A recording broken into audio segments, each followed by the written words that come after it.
WTBQ. And so, my fellow Americans, ask not what your country can do for you. Ask what you can do for your country.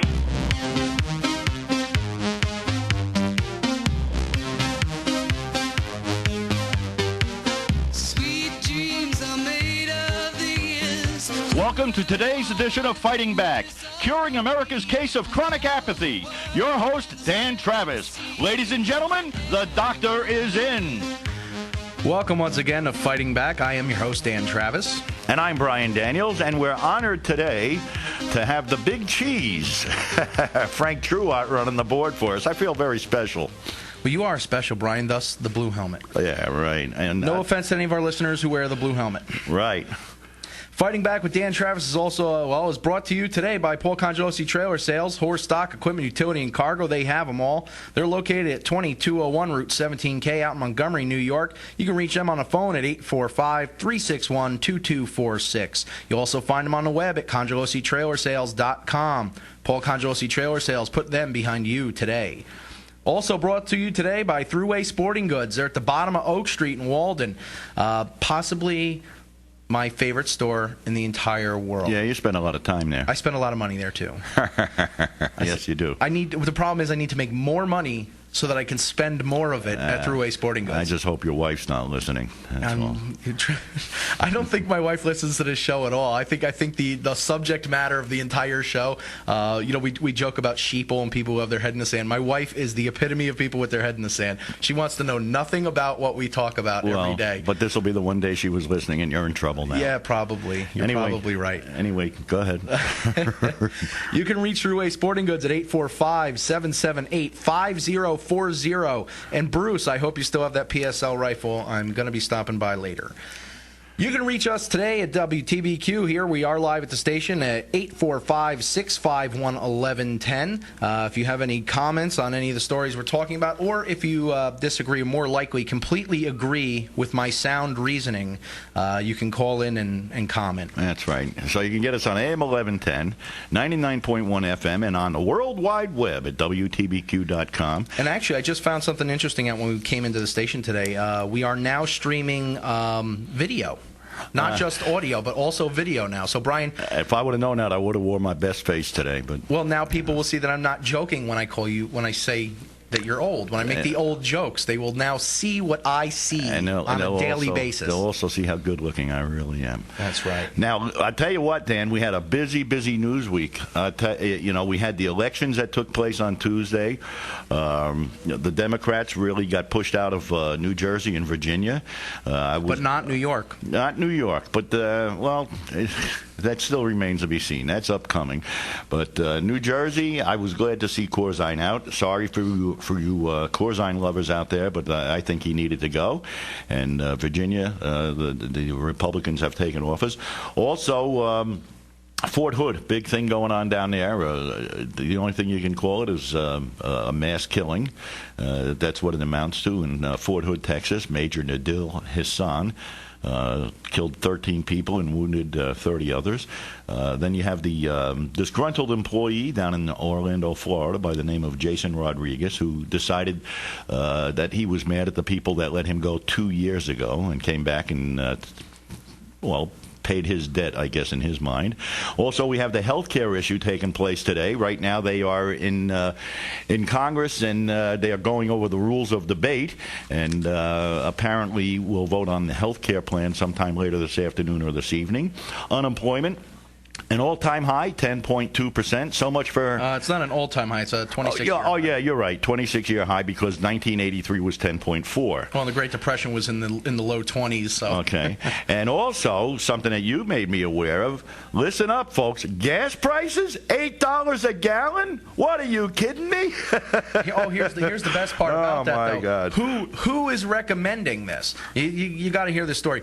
The automotive executives, now, mind you, this is not General Motors, Chrysler, Ford, Toyota. When I say automotive executives, I don't mean manufacturers of the cars themselves. This came out of the mouth of the CEO of a parts manufacturing company. he recommended that the government increase the tax burden on a gallon of gasoline to the point that a gallon of gas costs $8 a gallon. Why? So they could increase consumer demand for fuel-efficient vehicles. Well, and I'm sure that when the gas prices hit $8 a gallon, that they're going to how many million people we got out of work right now? 16 million, something like that? Well, and rising. Okay, 16 million people out of work right now, and I'm sure they're going to raise their unemployment benefits to pay the $8 a gallon for gas. Yeah, they'll give you another $4 a week. You know, I mean, it's the same old thing. You know, just keep raising prices, raise taxes. You know, we don't have enough people out of work right now. We don't have enough people that have lost their homes. You know, people are not hurting enough. Come on, we've got to do something to hurt them even more. Well, a couple other things that I want to talk about today's program. We've got reported cases of H1N1 in the Ukraine doubling in 2 days, and I just read before we came on the air, it doubled again unbelievable. In the last day. Yep. Maine has repealed their gay marriage law, which is kind of a misnomer. The title of what they did is they created a law to ban gay marriage now. And also, Ron Paul wrote an article for Forbes, which is phenomenal. It's a great article. Really, to me, it's a great primer on the subject. If you're not really well versed in what's going on economically here, you're going to want to read this article. You can find it on Forbes.com. Again, it's by Ron Paul. It's called "Be Prepared for the Worst." You know, I remember when gay meant happy. Well, in that case, Brian, you certainly are gay. Are we saying that they're against marriage between two happy people? That's an oxymoron. They don't marriage between two happy people. Well, if you look at the divorce rate, right, it's over 50%. So obviously that all married couples are not gay. They're not happy. They're not happy. I'm with you there. They're not happy. Where do you want to start here, Brian? Well, I don't know. Let's go over this whole election thing a little bit. I think the Democrats are making very light of this.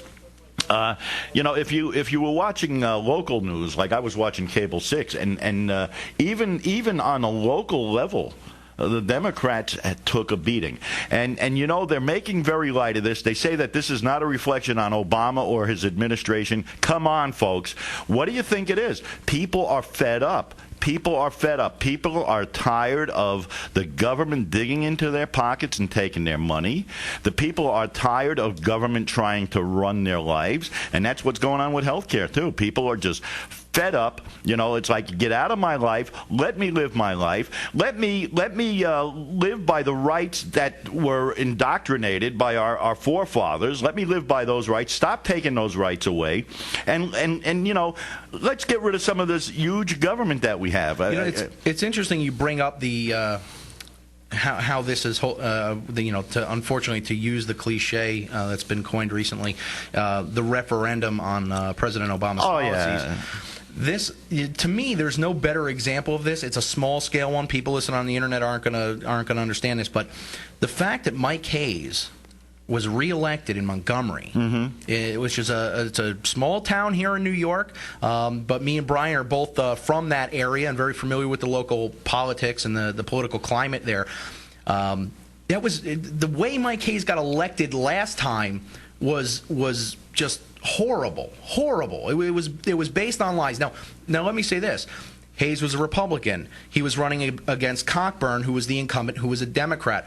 I am far from a Democrat, very far from. And I tend to vote Republican. That said, he was blaming things on her that were not her fault. They weren't in her control at all. Town issues. They were county issues. County and state. Right. But he played that card, and he played it well. Well, now, the thing is that I know for a fact that the people in the town of Montgomery became fully aware of that after the election, because the more people you talk to, they said, you know, I found out so many things after the election that I never would have voted for him if I had known that. Now, here's the thing. He got reelected. Yeah. Why did he get reelected? Because he's got an R after his name. Yeah, he rode the coattails. Because people were so scared of electing a Democrat. He did. He rode the coattails of the Republican Party this time. And let me tell you something. Well, the scary thing is actually the coattail he's riding is President Obama's. The only difference is that President Obama's coattail is going in opposite direction. Yeah, it's getting cut off. President Obama, right? Because without President Obama's policies, the Republicans wouldn't be able to claim these elections as a win. If Obama keeps going the way he is, his trench coat will become a jacket. Well, let me ask you this, Brian. Seriously, let me ask you this: did the Republicans win in Virginia and in New Jersey?